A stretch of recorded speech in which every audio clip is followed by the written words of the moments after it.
चोल साम्राज्य के वैभवशाली शासन के बाद दक्षिण भारत में कई छोटे राज्य उभरे और संघर्ष करते रहे। इसी उथल पुथल भरे दौर में एक ऐसे साम्राज्य का उदय हुआ जिसने न केवल अपने आप को स्थापित किया बल्कि शताब्दियों तक दक्षिण भारतीय संस्कृति और धर्म का संरक्षक भी बना रहा। यह था विजयनगर साम्राज्य।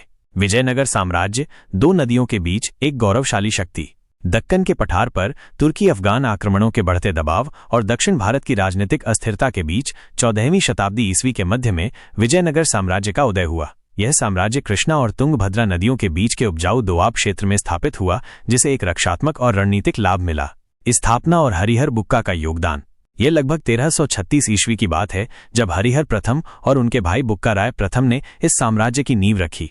वे काकतीय शासकों के सामंत थे और बाद में होयसल शासकों के भी अधीन रहे। दिल्ली सल्तनत के मोहम्मद बिन तुगलक के दक्कन में बढ़ते प्रभाव के खिलाफ प्रतिरोध करने के उद्देश्य से इन भाइयों ने संत विद्यारण्य के मार्गदर्शन में विजयनगर अर्थात विजय का शहर की स्थापना की। हम्पी, जो अब यूनेस्को विश्व धरोहर स्थल है, इस साम्राज्य की शानदार राजधानी बनी। प्रारंभ में साम्राज्य पर संगम राजवंश हरिहर और बुक्का इसी से थे का शासन था, जिसके बाद क्रमशः सालुव, तुलुव और अराविदु राजवंशों ने शासन किया। कृष्णदेवराय विजयनगर का महानतम सम्राट। विजयनगर साम्राज्य अपने चरमोत्कर्ष पर तुलुव वंश के कृष्णदेवराय 1509-1529 ईस्वी के शासनकाल में पहुंचा। उन्हें भारत के महानतम शासकों में से एक माना जाता है। वो एक कुशल सेनापति थे जिन्होंने उड़ीसा के गजपतियों, बीजापुर के आदिलशाही सुल्तान और पुर्तगालियों जैसे कई प्रतिद्वंद्वियों को पराजित किया। उन्होंने रायचूर दोआब पर नियंत्रण स्थापित किया, जो कृषि और व्यापार दोनों के लिए महत्वपूर्ण था। कृष्णदेवराय केवल एक विजेता ही नहीं थे, बल्कि कला, साहित्य और वास्तुकला के महान संरक्षक भी थे। उनके दरबार में अष्टदिग्गज 8 महान कवि थे, जिनमें से अल्लासानी पेदन्ना प्रमुख थे। स्वयं कृष्णदेवराय ने तेलुगु में अमुक्तमाल्यदा और संस्कृत में जाम्बवती कल्याणम जैसे ग्रंथों की रचना की। उन्होंने कई मंदिरों और इमारतों का निर्माण करवाया, जिनमें हम्पी के विट्ठल स्वामी मंदिर और हजारा राम मंदिर उल्लेखनीय हैं। उनके शासनकाल में पुर्तगाली यात्री डोमिंगो पायस ने विजयनगर का दौरा किया था और उसने शहर की समृद्धि और भव्यता का विस्तृत वर्णन किया है। साम्राज्य की समृद्धि और संस्कृति। विजयनगर साम्राज्य एक आर्थिक रूप से समृद्ध शक्ति था। यहाँ कृषि, विशेषकर चावल और कपास की खेती होती थी। व्यापार भी खूब फला फूला, जिसमें मसाले, वस्त्र और रत्न जैसे उत्पाद शामिल थे।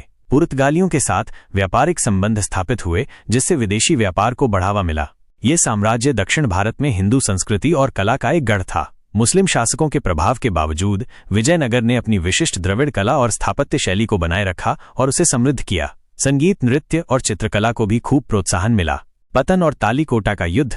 कृष्णदेवराय के बाद विजयनगर साम्राज्य धीरे धीरे कमजोर पड़ने लगा। उनके उत्तराधिकारी उतने सक्षम नहीं थे और विभिन्न राजवंशों के बीच आंतरिक संघर्ष शुरू हो गए। इस कमजोर स्थिति का फायदा उठाया दक्कन के सुल्तानों बीजापुर, अहमदनगर, गोलकोंडा और बीदर ने।